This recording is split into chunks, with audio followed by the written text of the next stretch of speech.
Garai oso gogorrak izan dira, hauek gutako guztiontzat. Gure burua berrasmatu behar izan dugu. Oinezen jaia antolatzeari ekin genioenean, irudika ezinak izango ziren egoera berrietara egokitu behar izan dugu. Hone guztiak Lizarra ikastola osatzen dugun komunitate guztiaren ahalegina eta sakrifizioa eskatu izan du. Nork esango zigun, Nafarroa oinez prestatzeko hain denbora gutxi, eta aldi berean, hain beste izango genuenik. 2 urte luze, bai, baina zeinetan ezin izan dugun guk nahi beste proiektu planifikatu, antolatu eta martxan jarri. Egoera latza, gure ilusioak eta gure festa estutasunean jarri duena. Euskararen festa, euskal hizkuntzarekiko eta gure lurraldearen euskalduntzearekiko gure konpromisoa berresten duena. Garai gogorra izan da, ziurgabetasun handikoa baina, hala eta guztiz ere, merezi izan du.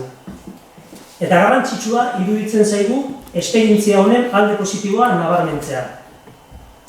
Erabat aldakorra den errealitate bati, egokitzeko prest dagoela erakutsi duen hezkuntza proiektu batekiko ikastolako familien konpromisoa. Nafarroa oinezen ospakizuna adibide garbia. Kooperatibismoaren eta ikastolaren defentsa. Ikastola, espazio ideki gisa ulertuz, gure komunitatearen elkarte sarearekin etengabeko harremanetan eta honen laguntza jasoz lehenengo egunetik bezala. Eta pandemia, gure baloreak, gure hizkuntza eta kulturarekiko konpromisoa berrestearen ahalegin honek merezi izanaren ziurtasun osoa. Gure helburua argi dago, ez da aldatu.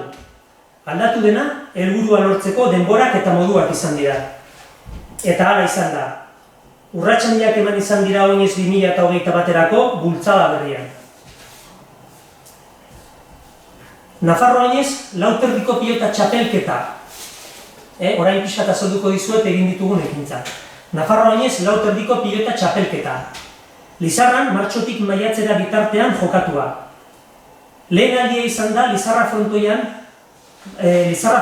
55 urteko ibilbide luzean, emakumezko binakako eskupilota partida bat bertan jokatu dela. Nafarroa oinez, jardueren artean kirolari leku egitearen helburua bete da horrela. Hain gurearen kirol batekin gainera. Baina horretaz gain, euskararen presentzia kirol esparruan sustatzea, aisialdi osasuntsua bultzatzea eta Nafarroa oinez 2021 Lizarraldeko herrietara hurbiltzea ere helburu izan dugu.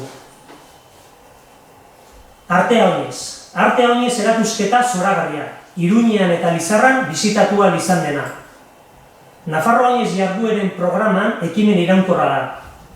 Euskal Herriko maila goreneko artisten obrak ezagutaraztea eta bide batez euskal kultura zabaltzea du helburu. Edizio bakoitzak sortzaile bat omentzen du, eta kasu honetan Lorea Alfaro García, ikastolako ikasle ohia eta Euskal Herriko Unibertsitateko irakaslea omendu izan da.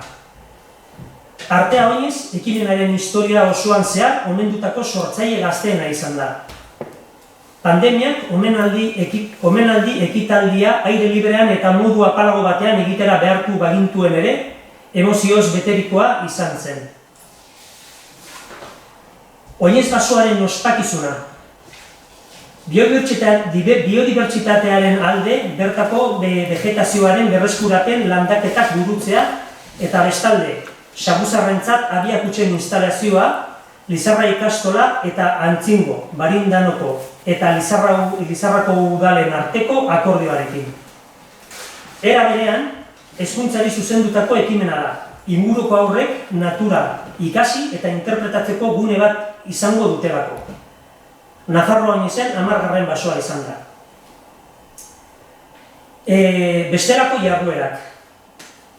Bestelako jarduerak aurten, Euskararen jaia ospatzen duten Araba, Gipuzkoa, Bizkaia eta Iparraldeko gainontzeko ikastolekin batera.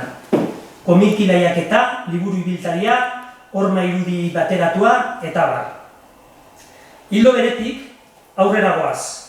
Gure iparra galdu gabe, hau da, gure hizkuntza eta kultura bultzatu, nahiz eta krisi garaiak bizi, are gehiago garai hauetan. Hori dela eta, multzo eder bat antolatu dugu. Abuztuaren 13 eta 14ko asteburua musikaz eta jarduerez josita egongo da. Eta urriaren 16 eta 17ko asteburuan Nafarroa oinez ospatuko da. Egun bakar batean egin beharrean, ospakizunak asteburu osoa hartuko du. Jarduerak bizitzen ari garen pandemia egoerara egokituko dira barkatu.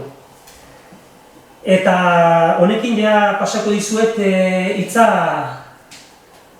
Iñigo hori pasako diot hitza, eta Iñigo Urrizelti jarduen komisioko arduraduna da, eta berak pixkat azalduko dizkigu jarduerak. Aurrera, Iñigo.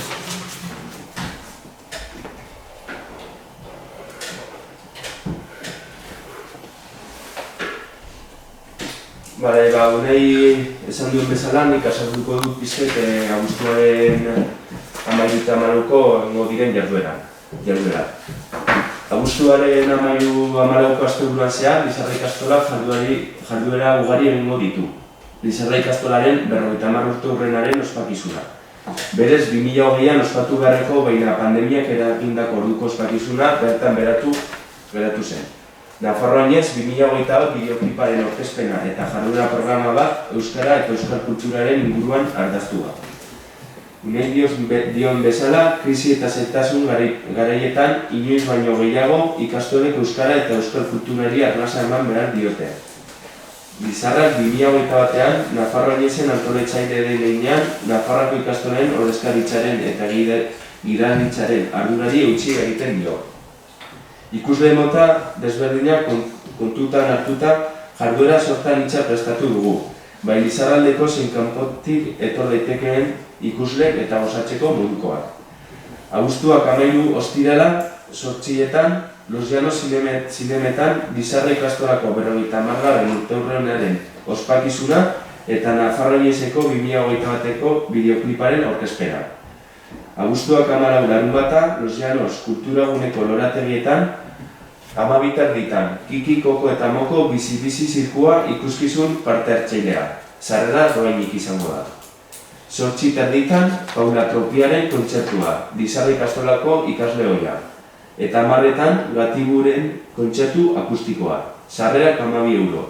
Eta Esteia Lizarra sakatuintra.es webgunean salgai egongo dira. Eskerrik asko Iñigo, eta orain hitza pasoko diogu Urko Perali. Urko Perali izan da abestia osatu duena, eta berak kontatuko digu pixkat abestiaren inguruan.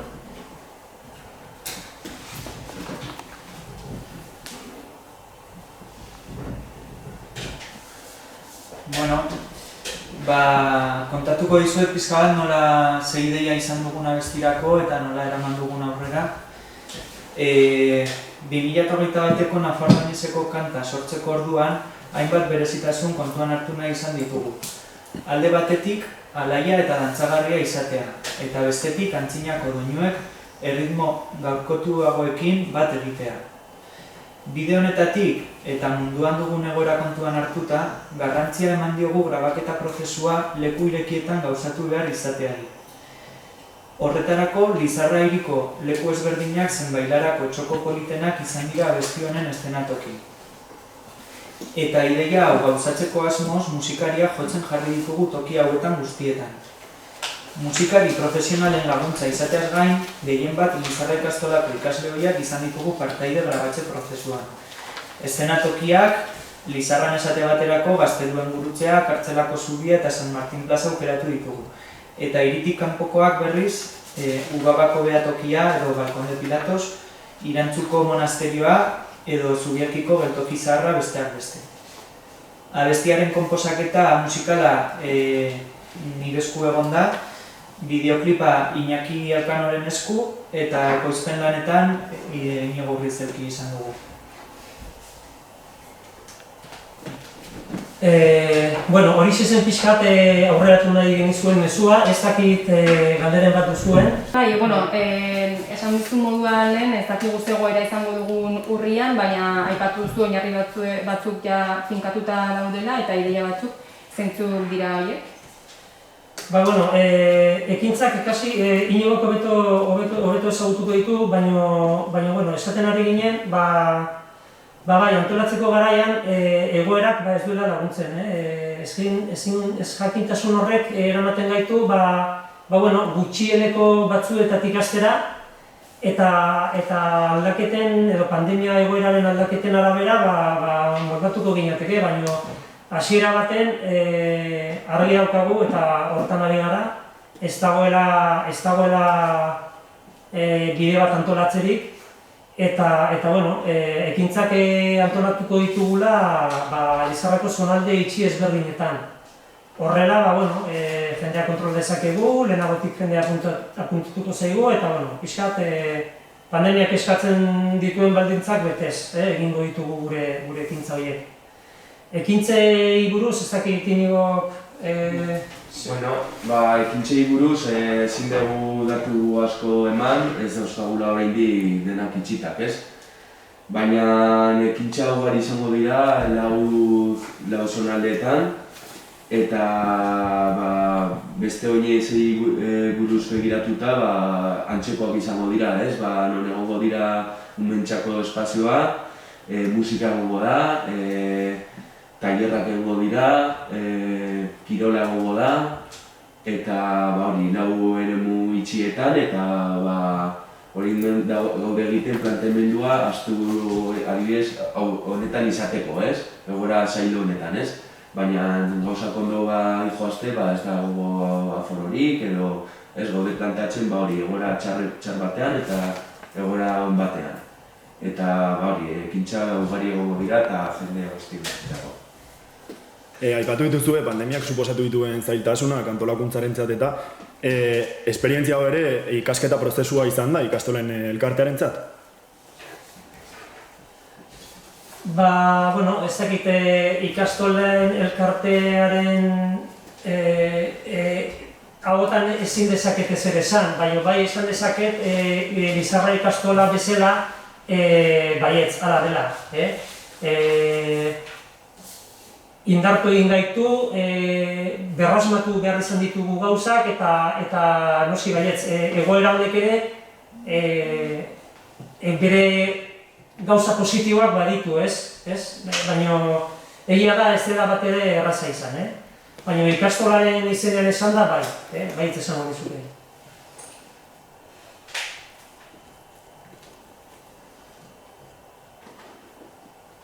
Besterik? ¿Alguna cuestión más?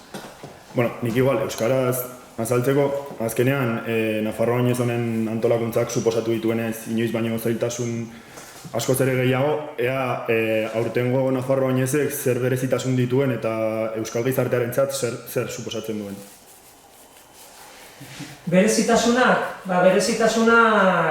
nik uste dut aipatu ditugula, ez? Egoera berri honi moldatu behar izana eta gauzak era sumeago baten egin behar izatea, ez? Nik uste dut hori dela berezitasuna. Baita ere zute lehen galdetu duzun hori, ez? Pixkat behartu egin gaitu berrasmatzera eta egoera zain batetik, porque momentu latzak ere eduki ditugu, hortatik ere berriro gora egin izatera, ez? Berezitasuna hori izan da. Ez da beste zer galdetu diazun, barkatu? Ez, eaz, sozialki zer suposatzen duen aurtengo Nafarroa oinezek? Bai, berezitasun bat badauka sozialki, eta izan daiteke hori ez. Antolakuntza, esan dugun bezala, antolakuntza erabat ezberdin izango da. Ez da ibilbiderik egongo. Ez da normalean ezagutzen ditugun bide horiek ez dira egongo, eta baliteke ostiraletik eginda, herriak berak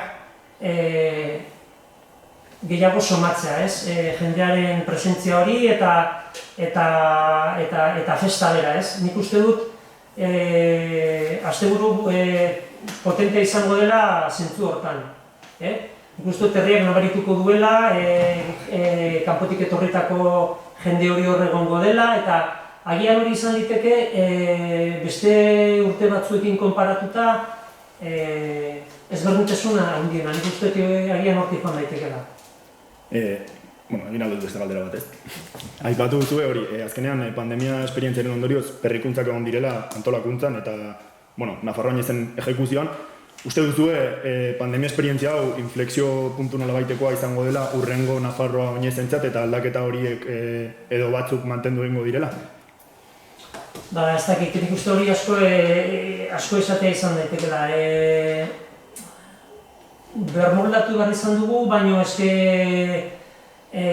gauzak ez dute esango onera joateko direnik. Orduan, ez dakit zer esan. Ez dut ikusten. Ez dut esateko adibidez, begira hau ondo ikusten dugu eta agian hemendik aurrera hori horrela antola dezakegu.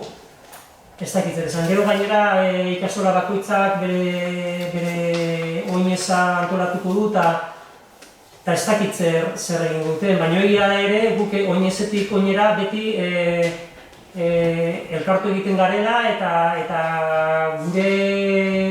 gure esperientzia eta gure gauzak beti kontatu egiten dizkiegula, hori urtero egiten da, batetik bestera egiten da. Baina beraiek hartzeko moduan egindako gauza berri bat, ez dut ikusten, ez dakit, esan ez dakit. Porque gehien bat, dena izan da estutzera joan, orduan ikusiko dugu. Nafarroa Oinezeko abestiaren sorkuntza prozesuan ikastolako juntarekin edo Nafarroa Oinez antolatzen ari garenok elkarrekin pentsatu genuen abestia ongi egongo zela laia eta dantzagarria izatea. Eta horren arira konposizioa izan da etxean pixka bat poliki-poliki kantari forma ematen joatea, erritmoak eta melodiak pixka bat aukeratuz horren arira. Eta gero beste puntu garrantzitsu bat izan da ere nahi izan dugula aintzinan egin zen abestia, lehenengo abestia, horren melodia ere hartu oso polita iruditu zaigulako eta pixka bat gino antzeko modukora sartzea. Eta gero esan beharra dugu grabatze prozesua izan dela ezberdina, ezoikoa, ze atera gara Lizarrako herrietara eta zonaldera, Lizarran bertan ere grabatu dugu. Eta izan da momentuan bertan musikariarekin grabatu dena geratu egin da, ez? Osea, hori izan da nola pandemia egoera honekin nabarmendu nahi izan dugu hori pixka bat kalera eta naturara ateratze hori, ez? Eta bideoklipan ere ikusiko da.